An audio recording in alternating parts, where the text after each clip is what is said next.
Hace mucho tiempo, en la frontera entre Estados Unidos y México, hubo un accidente horrible. Era una furgoneta pequeña llena de niños que por azares del destino y un chofer borracho, mal elegido para una responsabilidad tan importante, se quedó varado en las vías del tren. El peor escenario que te puedas imaginar sucedió. La locomotora arrasó con el vehículo, llevándose no solamente hierro, carne y hueso, sino arrebatando además la vida de todo lo que había entre esas 4 paredes de aluminio. No quedó un solo niño vivo.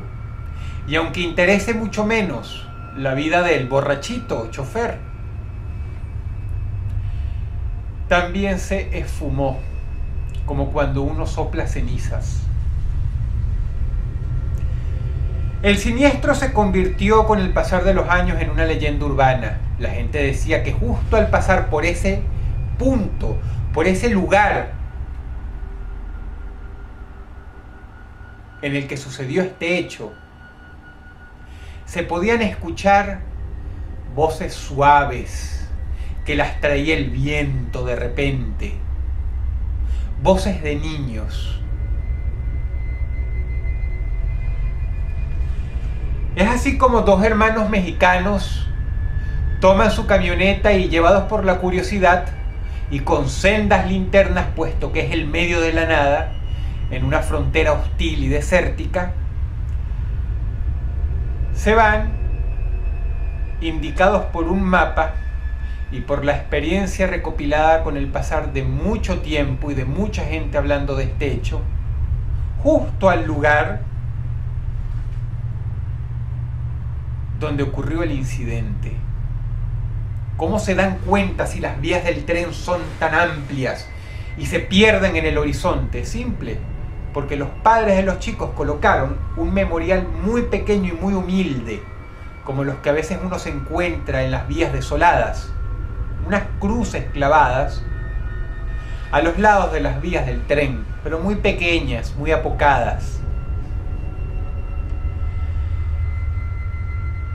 Como si fuera una broma de mal gusto, el hermano mayor, el que tenía licencia de conducir y por supuesto iba al volante, dejó la camioneta con sus 4 ruedas entre las vías del tren. Obvio.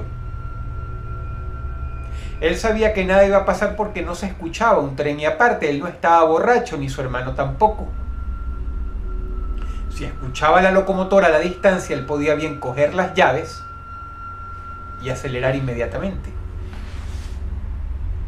Pero para no forzar al destino y para no jugar con fuego, él dejó el vehículo en neutro. Así que se bajó junto con su hermano, quien encendió las linternas. El chico, que tenía unos 16 o 17 años, estaba temblando, estaba muy asustado y con la linterna alumbrada para acá y para allá, esperando escuchar algo. Estuvieron en silencio mucho tiempo, sin hacer nada, conversando en voz muy baja, esperando alguna señal. Incluso caminaron un poco, pero nada sucedió. No escucharon la voz de ningún niño. Sin embargo, al regresar al vehículo, obtuvieron mucho más, pero es que mucho más de lo que vinieron a buscar. ¿Quieren saber por qué? Porque la camioneta se había movido. Pero no porque un intruso haya llegado y se la estuviera intentando robar, no, se había movido. Y el hermano mayor, queriendo reírse un poco del hermanito, le dijo que no fuera tonto, que el vehículo estaba puesto en neutro. Pero era muy extraño porque las vías del tren, aunque no son muy altas, sí son anchas. y el nivel del terreno, incluso la brisa, no son suficientes como para hacer que las ruedas de atrás se hayan subido sobre los rieles y encima hayan avanzado lo suficiente como para que la camioneta saliera de las vías del tren. Estaba unos 2 o 3 metros más adelante. Así que cuando él también se fue aproximando, con el chiquillo tras de él se fue asustando poco a poco al ver el vehículo a la distancia y ver que se había movido varios metros, de hecho.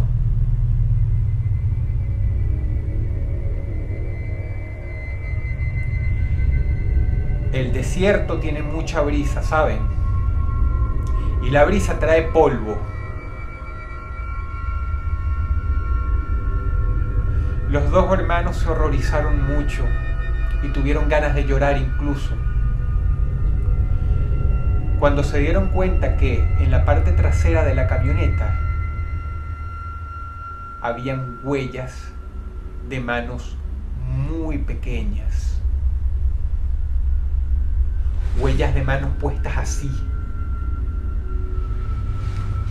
huellas de niños.